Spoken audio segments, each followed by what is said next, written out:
আওয়ামী লীগে মহা আতঙ্ক। ওবায়দুল কাদের বলেছেন, বিএনপি ক্ষমতায় আসলে আওয়ামী লীগের কোনো অস্তিত্ব থাকবে না। জানাবো ভারতীয় র যেভাবে শেখ হাসিনার ক্রাইসিস ম্যানেজমেন্টে এগিয়ে এলো, এবং সর্বশেষ জানাবো আন্দোলনকারীদের দেখে পুলিশ ঢুকলো শাহবাগ থানায়, জাদুঘরে বিজিবি। এতক্ষণ শুনছিলেন সংবাদ শিরোনাম, এবার বিস্তারিত। আওয়ামী লীগে মহা আতঙ্ক। ওবায়দুল কাদের বলেছেন, বিএনপি ক্ষমতায় আসলে আওয়ামী লীগের কোনো অস্তিত্ব থাকবে না।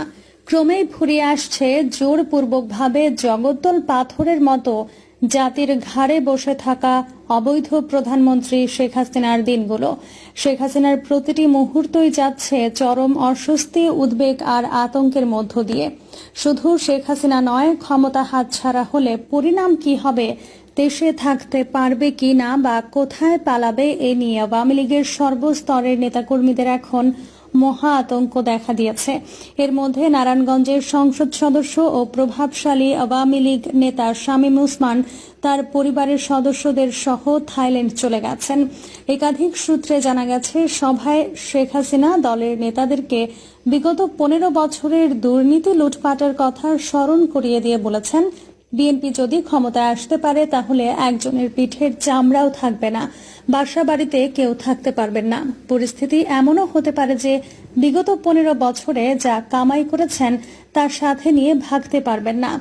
এখন নিজের যান বাঁচাতে ও অর্জিত সম্পদ রক্ষায় কি করবেন সেটা আপনারাই চিন্তা করেন। দলীয় নেতাদেরকে হাসিনা পরিষ্কারভাবে বলে দিয়েছেন, যে কোনোভাবেই হোক না কেন ক্ষমতা ধরে রাখতে হবে। এজন্য যা যা করা দরকার তাই করতে হবে। আর ক্ষমতা হাতছাড়া হলে পরিস্থিতি কি হবে সেটা আমার চেয়ে আপনারা বেশি ভালো জানেন। এদিকে কিছুদিন ধরে আওয়ামী লীগের সাধারণ সম্পাদক ওবায়দুল কাদের সহ দলটির সিনিয়র নেতারা প্রকাশ্যেই বলছেন যে ক্ষমতা হাতছাড়া হলে তাদের অস্তিত্ব থাকবে না। গত দুদিন আগে ওবায়দুল কাদের বলেছেন, বিএনপি ক্ষমতায় আসলে এক রাতেই আওয়ামী লীগকে শেষ করে দেবে। তারপর আইনমন্ত্রী আনিসুল বলেছেন, বিএনপি ক্ষমতায় এলে আমরা কেউই থাকব না। সোমবার ওবায়দুল কাদের আবার বলেছেন, বিএনপি ক্ষমতায় আসলে আওয়ামী লীগের কোনো অস্তিত্ব থাকবে না। রাজনৈতিক বিশ্লেষক সহ সচেতন মানুষের মতে, বিগত 15 বছরে আওয়ামী লীগ যে সীমাহীন অপরাধ করেছে তা পৃথিবীর ইতিহাসে নজিরবিহীন। খুন, গুম, হত্যা, অপহরণ, জেল, জুলুম, নির্যাতন, দুর্নীতি, লুটপাট, অর্থ পাচার, দখল, বাণিজ্য, সন্ত্রাসী কার্যক্রম সহ এমন কোনো অপরাধ অপকর্ম নাই যেটা আওয়ামী লীগ করেনি। 15 বছর পর এসে তারা বুঝতে পারছে যে ক্ষমতা হাতছাড়া হলে তাদের পরিণাম কি হবে। আওয়ামী লীগের নেতাকর্মীরা এখন সর্বদা মহা আতঙ্কের মধ্যে দিন কাটাচ্ছে। ভারতীয় র যেভাবে শেখ হাসিনার ক্রাইসিস ম্যানেজমেন্টে এগিয়ে এলো। ভারতীয় গোয়েন্দা সংস্থা র বিদেশি মিশনগুলোর মধ্যে এখন সব থেকে গুরুত্বপূর্ণ হচ্ছে বাংলাদেশ মিশন। ভারতের ভূ রাজনৈতিক নিরাপত্তার জন্য বাংলাদেশের ওপর নিয়ন্ত্রণ রাখা খুবই জরুরি। তাই বাংলাদেশের ওপর নিয়ন্ত্রণ হারানো ভারতের জন্য উদ্বেগ ও শঙ্কার বিষয়। গত প্রায় 1.5 দশকে র এর বড় চ্যালেঞ্জ ছিল বিডিআর বিদ্রোহ এবং 2014 সালের নির্বাচনে যেভাবেই হোক আওয়ামী লীগ নিয়ে জিতিয়ে নিয়ে আসা। এই চ্যালেঞ্জ র ভালোভাবেই উতরে গেছে। 2024 সালেও আওয়ামী লীগকে ক্ষমতায় রাখতে তারা সফল হয়েছে। দিল্লির কূটনৈতিক সূত্রগুলো বলছে, 2023 সালের মে মাসে মার্কিন ভিসা নীতি ঘোষণার পর শেখ হাসিনার মালদ্বীপ সফরে র এর তৎকালীন চিফ ও বাংলাদেশের দায়িত্ব পালন করা 2 সাবেক হাই কমিশনারের সঙ্গে শেখ হাসিনা ও শেখ রেহানা দীর্ঘ বৈঠক করেন। মূলত ওই বৈঠকেই যুক্তরাষ্ট্রকে বশে করার পরিকল্পনা ঠিক করা হয়। এই পরিকল্পনাতেও র সফল হয়েছে। তাই 7 জানুয়ারির নির্বাচনের পর শেখ হাসিনা ও র উভয়ই নির্ভর ছিল। সম্প্রতি শেখ হাসিনা দিল্লি সফরে গিয়ে র এর সাহায্যের প্রতিদান স্বরূপ ভারতের সঙ্গে 3টি চুক্তি করেছেন। বাংলাদেশের বিরোধী রাজনৈতিক দলগুলো বলছে, এসব চুক্তিতে ভারতকে সুবিধা দেয়া হয়েছে একতরফাভাবে। মংলা বন্দরের নিয়ন্ত্রণ ও পরিচালনা ভারতকে দেয়া হয়েছে।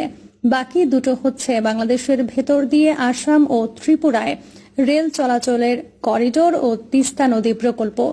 মংলা ও রেল করিডোর চুক্তি শেষ পর্যন্ত হলেও তিস্তা প্রকল্প থেমে যায় বাংলাদেশের কিছু আমলার উদ্দেশ্য প্রণোদিত কালক্ষেপণের কারণে।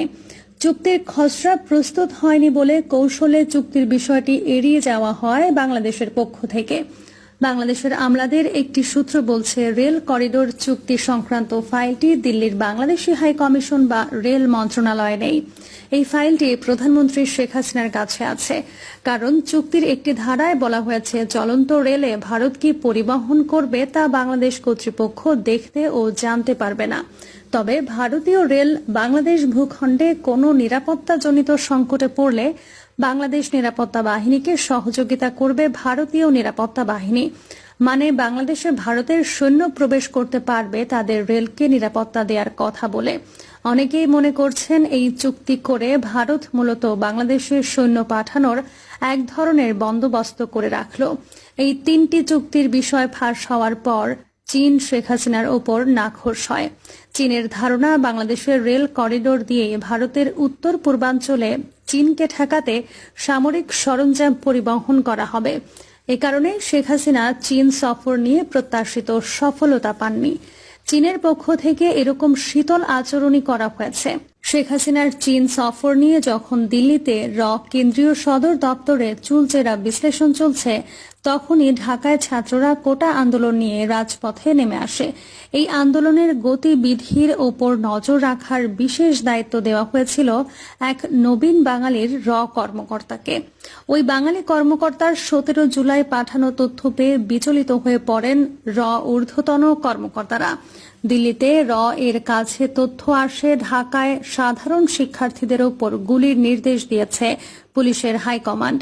শুরুতে এটা পুলিশের সাবেক মহাপরিদর্শক বেনজির আহমেদের অনুসারীদের কাজ হিসেবে ভাবলেও পরে তারা জানতে পারে সরকারের উচ্চ মহল বেশ ঘৃণাসূচক শব্দ উচ্চারণ করেই গুলির নির্দেশ দিয়েছে। পুলিশ গুলি করে দমানোর চেষ্টা করলেও 24 ঘন্টার মধ্যে পরিস্থিতি নিয়ন্ত্রণের বাইরে চলে যায়। 18 জুলাই উভয় দেশের সরকার বিচলিত হয়ে পড়ে। দিল্লিতে শেখ হাসিনার কন্যা সাইমা ওয়াজেদ পুতুল বেশ কয়েকজন ভারতীয় কূটনীতিকের সাথে আলোচনা করে জানায় পরিস্থিতি বিডিআর বিদ্রোহের চেয়েও ভয়াবহ। তিনি বলেন, আওয়ার স্টুডেন্ট হ্যাজ রিবিল্ড। এরপর শেখ হাসিনার সঙ্গে প্রধানের সরাসরি ফোন আলাপ হয়। ওই আলাপে কারফিউ জারির বিষয়টি উঠে আসে এবং শুক্রবার জুমার নামাজের পর আন্দোলনে জামাত শিবির প্রবেশ করে বলে বাংলাদেশের পক্ষ থেকে ভারতকে বার্তা দেওয়া হয়। টেলিফোন আলোচনায় এর পক্ষ থেকে কারফিউ জারির পরামর্শ দেওয়াও, পাশাপাশি দ্রুত একটি দল পাঠানোর প্রতিশ্রুতি দেওয়া হয়। শেখ হাসিনা কারফিউ জারি করতে রাজি হলেও ডিজিএফআই এর কাছ থেকে সেনাবাহিনীর অভ্যন্তরীণ বিষয়ে জানতে চান, কিন্তু ডিজিএফআই এর আগেই শেখ হাসিনাকে সেনাবাহিনীর বিষয়ে আশ্বস্ত করেন। উল্লেখ্য, 2009 সালের বিডিআর বিদ্রোহের পর ডিজিএফআই এর একটি অংশ এর বাংলাদেশ সেলে পরিণত হয়েছে। এরাই মূলত ভারতকে বাংলাদেশ সেনাবাহিনীর সব তথ্য সরবরাহ করে থাকে। এই সেল ভারতের কাছ থেকে সামরিক অস্ত্র কেনা সহ নানা বিষয়ে বাংলাদেশ সেনাবাহিনীকে প্রভাবিত করে। ও শেখ হাসিনার ধারণা ছিল কারফিউ জারি ও ইন্টারনেট বন্ধ করে দিলে পুরো পরিস্থিতি নিয়ন্ত্রণে আসবে। কিন্তু শনিবার ঢাকায় কারফিউ ভেঙে মানুষ রাস্তায় নেমে আসে এবং অর্ধশত নিহত হয় বলে তথ্য যায় দিল্লিতে। একই সঙ্গে জানতে পারে আওয়ামী লীগের একাংশের নীরব সমর্থন রয়েছে আন্দোলনের প্রতি। এ অবস্থায় শনিবার দিল্লি ও কলকাতায় একাধিক বৈঠক করে ভারতীয় নীতি নির্ধারকরা। পরামর্শ নেওয়া হয় বাংলাদেশের ওপর নজর রাখার সাংবাদিক ও মালদ্বীপে বৈঠকে থাকা ওই দুই ভারতীয় সাবেক কূটনৈতিকেরও। বৈঠকে অনেকেই শেখ হাসিনার দিন শেষ মন্তব্যও করেন, কিন্তু তার মধ্যেই প্রধান বৈঠকে একটি বার্তা পাঠায়, প্রয়োজনে পূর্বে আরেকটা কাশ্মীর বানাও, তবুও শেখ হাসিনাকে টিকিয়ে রাখো। নির্দেশ পেয়েই এর দলটি শনিবার ঢাকায় তেজগাঁও বিমানবন্দরে অবতরণ করে।